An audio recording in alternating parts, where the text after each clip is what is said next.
Names adopted for the SABC interim board, and Zimbabweans vote yes for a new constitution. Good day to you. Parliament's Portfolio Committee on Communications has adopted 5 names to serve on the interim board of the SABC. This follows its earlier decision to formally adopt a resolution to dissolve the SABC board. The committee will table recommendations in the National Assembly this afternoon to dissolve the SABC board as well as to adopt the interim board.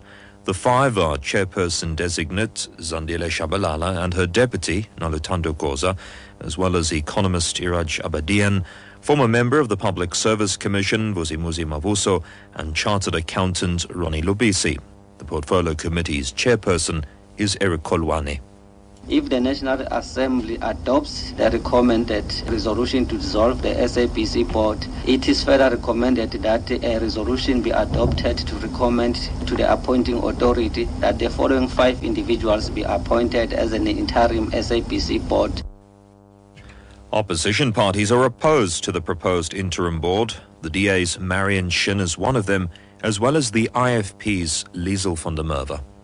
And therefore, I've not consulted my party, and therefore also I cannot support the names that are being proposed. We won't be supporting the election of this board, and we will make a declaration.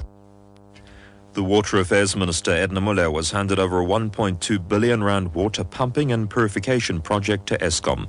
The project will pump water from Lesotho to power stations in Mpumalanga. The minister says close to 400 jobs have been created through this project.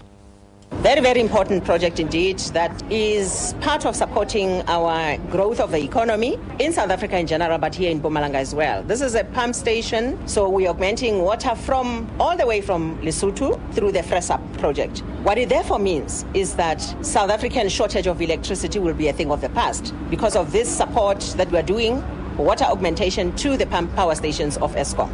We're also having the second part of the project being to augment water to the communities in and around this area of Nkangala. The National Police Commissioner will resume testifying at the Marikana Commission of Inquiry next Monday. The Commission announced that she will not be available tomorrow.